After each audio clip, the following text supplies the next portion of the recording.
मी काल विधानसभेत सुद्धा ही भूमिका मांडली।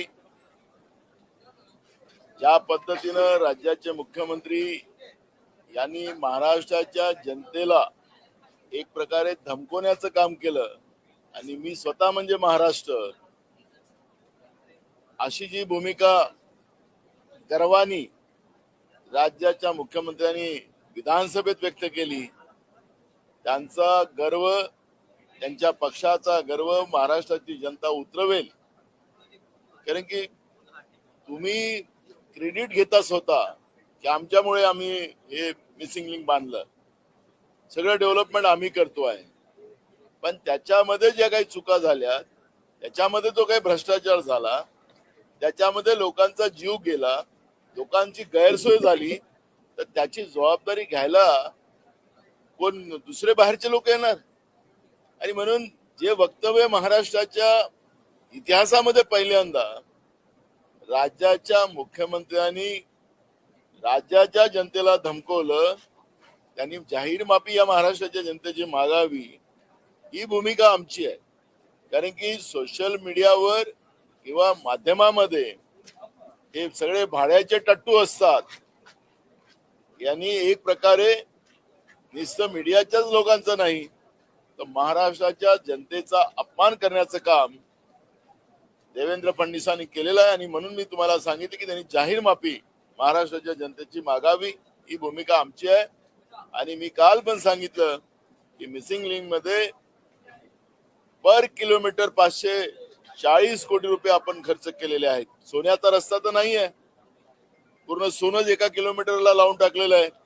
13 किलोमीटरच्या रस्त्याला 7190 कोटी रुपये तुम्ही खर्च केलेले आहात, त्याचा पूर्ण हिशोब येतो 540 कोटी रुपये पर किलोमीटर तुम्ही खर्च केलेला आहे। आता 540 कोटी रुपये एका किलोमीटरवर खर्च केला असेल तर पूर्ण ज्यामध्ये या पद्धतीच्या घटना होता कामा नव्हत्या, म्हणजे कुठे ना कुठे त्रुट्या आहेत आणि म्हणून त्याच्यामध्ये भ्रष्टाचार झाला आणि म्हणून त्याच्यावर श्वेतपत्रिका जाहीर करावी। आणि खरंच तुम्ही दुधाचे धुतले आहेत का हे महाराष्ट्राच्या आणि देशाच्या जनतेला कळू द्या।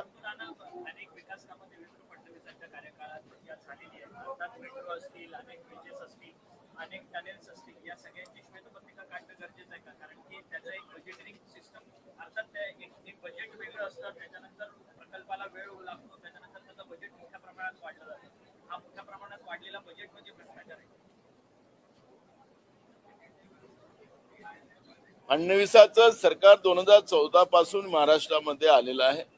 या 2.5 वर्ष मधल्या काळात गेलं, उद्धव ठाकरेंच्या सरकारनंतर पुन्हा फडणवीसांचं सरकार आलेलं आहे। या सरकारच्या कालावधीत जेवढं कर्ज या महाराष्ट्राच्या जनतेवर लादलं गेलेलं आहे, त्याचा परिणाम महागाईच्या रूपाने जनतेला भोगावा लागतो आहे। कारण की हा पैसा कर्जरूपी घेतला गेलेला आहे विकासाच्या नावाने।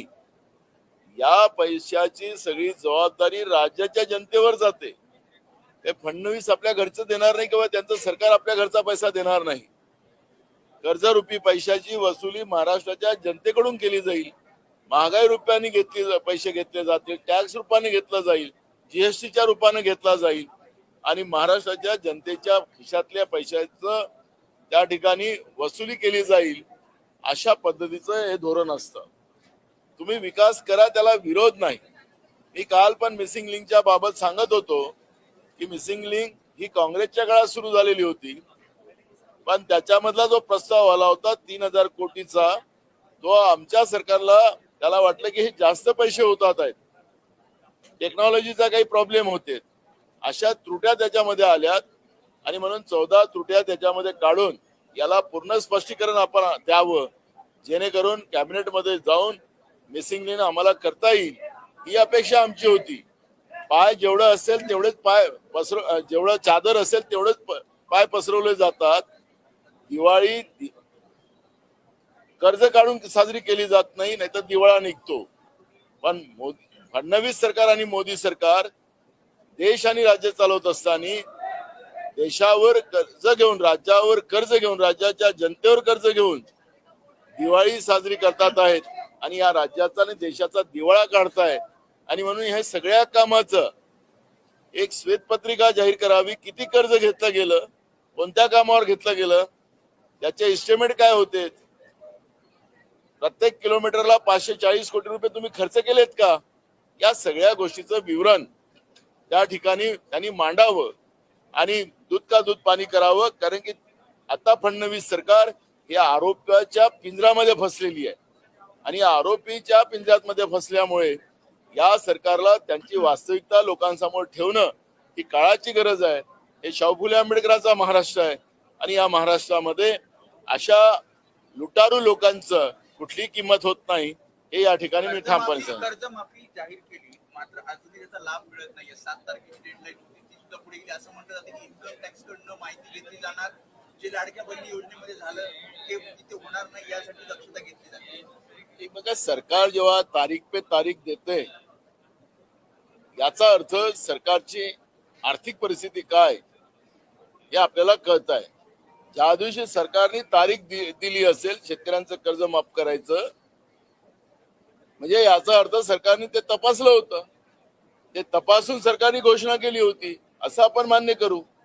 पण सरकार तारीख पे तारीख देत आहे याचा अर्थ सरकारचा दिवाळा निघालेला आहे आणि यांना शेतकऱ्यांच्या तोंडाला पानं पुसायची आहे.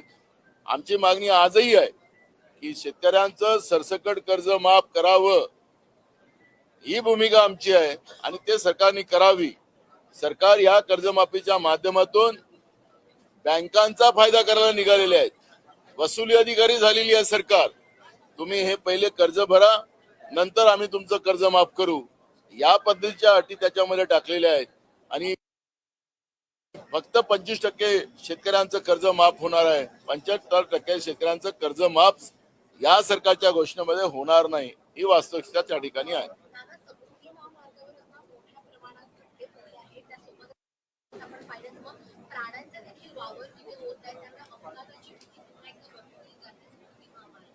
समृद्धी मार्गाबद्दलचं विश्लेषण आम्ही पहिलेही मांडतो, आजही मांडतो आहे. समृद्धी मार्ग या सरकारमध्ये बसलेल्या लोकांच्या समृद्धीचा मार्ग उघडलेला आहे. आतापर्यंत समृद्धी मार्ग जेव्हापासून चालू झाला तेव्हापर्यंत पासून किती लोकांचा जीव त्या रस्त्यावर गेला हे सरकारने जाहीर करावं. एक, त्याच्यामध्ये त्रुट्या काय, ते त्रुट्या काढायला सरकार तयार नाही. रोज लोकांचा जीव जातोय याची चिंता सरकारला नाही. आणि अक्षरशः त्या रोडवर मी काल परिवहन मंत्र्याकडे एक मीटिंग लावली होती या विषयावर. हे कमर्शियल ट्रक जे चालतात त्या कमर्शियल ट्रकवाल्यांना लुटण्याचं काम पोलीस विभागाकडून आरटीओ विभागाकडून केलं जाते, अशा तक्रारी आल्यात आणि त्या ठिकाणी त्यांनी मान्य केलं की आमच्याकडून या पद्धतीच्या चुका झालेल्या आहेत, आम्ही काही पोलिसांवर कारवाई केलेली आहे. अशा पद्धतीचं काल मला त्यांच्याकडे मीटिंग झाली, त्याच्यामध्ये डीजी रँकचे काही अधिकारी होते, या सगळ्या लेवलवर ते मीटिंग झालेली होती. त्यामुळे या कमर्शियल जे ट्रक वाले आहेत त्यांच्या टंकीमधून डिझेल पण पोलीसवाले काढतात, त्यांच्यावर दंड करायचा धाक दाखवून त्यांना त्रास देतात, त्यांना मारतात. अशा पद्धतीचा लूटपाट करणारा सरकारने या समृद्धी मार्ग करत असताना जी लूटपाट केली, तसं प्रशासनामध्ये सुद्धा सामान्य लोकांना लूटपाट करणारा हा मार्ग ठरलेला आहे. आणि म्हणून या रस्त्यावर जे गड्डे पडतात आहेत, कारण की यांनी सांगितलं होतं की 100 वर्ष हा रस्त्याला काही गड्डा पडणार नाही, हा रस्ता एकदम जशा तसा राहील. पण आज आपण पाहिलं असेल की त्या रस्त्यावरून गेल्या वर्षी पूर आला, या वर्षी तिथं मोठ्या प्रमाणात गड्डे पडलेत आणि भ्रष्टाचार हा त्याच्यामधून सामोर आलेला आहे. अशा पद्धतीचं चित्र आपण आज पाहतोय. थँक्यू.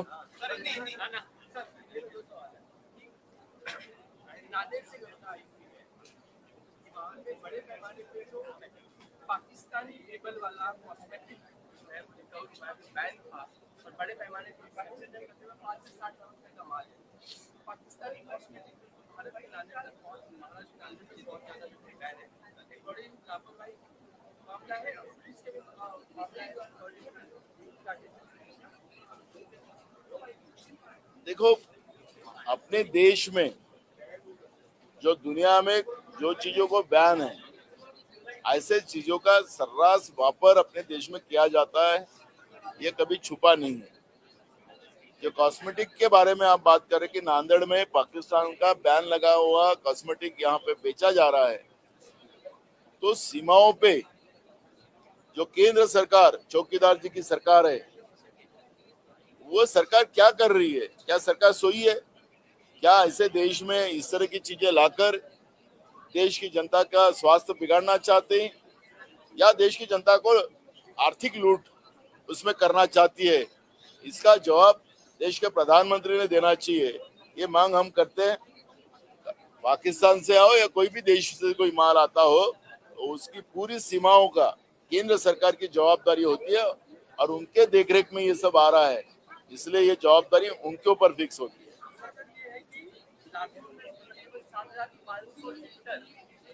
जो आइडेंटिफाइड मिल्क है, मिलाप के दूध है, उस पर कार्रवाई करने का पूरा डिस्ट्रॉय किया गया, यही नहीं सब भी मिला। इतने बड़े पैमाने पर के नाम पर पूरी आम ग्रामीण के मिलावट हेल्थ के साथ खेला जा रहा है। बिल्कुल है।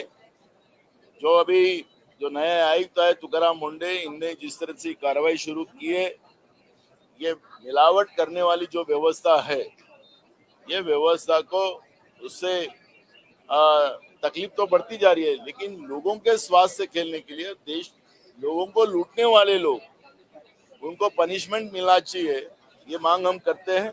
और मुझे लगता है कि इस तरह कार्रवाई करने वाले अधिकारी को ये सरकार बदली मत कर ले।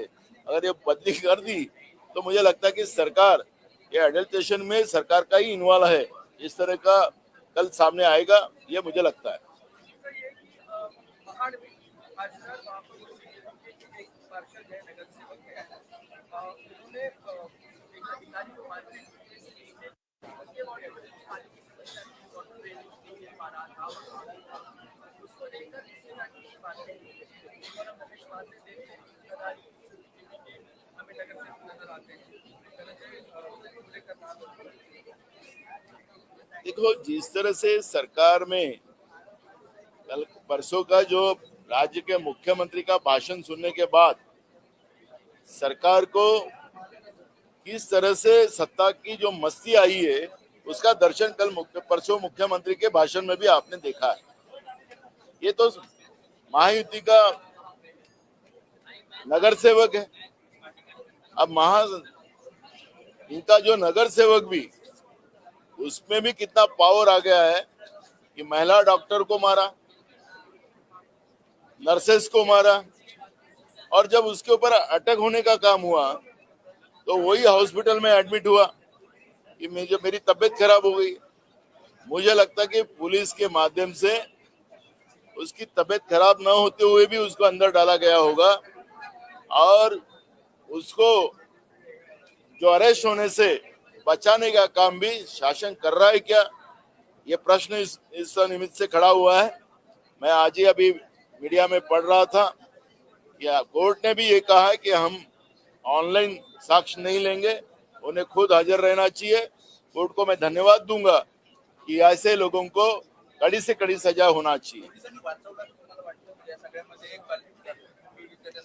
बिल्कुल है, सरकार का दबाव है, सरकारचा दबाव आहे, आणि सरकारच्या दबावामुळे पोलिसांनी त्यांना हॉस्पिटलमध्ये भरती केलेला आहे, आणि म्हणून माननीय कोर्टाने त्यांना सांगितलेलं आहे की मला ते जो आरोपी आहे तो आमच्या समोर हजर झाला पाहिजे, ऑनलाईन आम्ही घेणार नाही। आणि कोर्टाचा मी धन्यवाद करतो की अशा कायदा हातात घेणाऱ्या प्रशासनाला आणि महिला डॉक्टरला मारणाऱ्या अशा आरोपीवर तो किती सत्ता पक्षाचा दबाव असेल तरी अशावर कडक कारवाई व्हावी, ही भूमिका आमची आहे।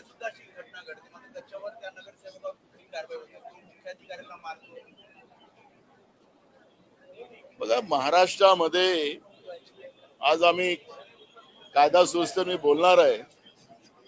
अमरावती जिल्ह्यामध्ये एका आमदाराला मारायची सुपारी दिली गेली, गुन्हा दाखल झाला, सुपारी देणाऱ्यावाला सुद्धा आता आमदार झाला। म्हणजे सांगायचं तात्पर्य असं की महाराष्ट्रामध्ये चाललं काय, आणि म्हणून गुन्हेगारांचं एक व्यवस्था या सरकारमध्ये जमा झाली, आणि या गुन्हेगाराच्या व्यवस्थेच्या माध्यमातून आता राज्याची जनताच सुखरूप नाही अशा पद्धतीचं चित्र आज महाराष्ट्रात निर्माण झालेलं आहे.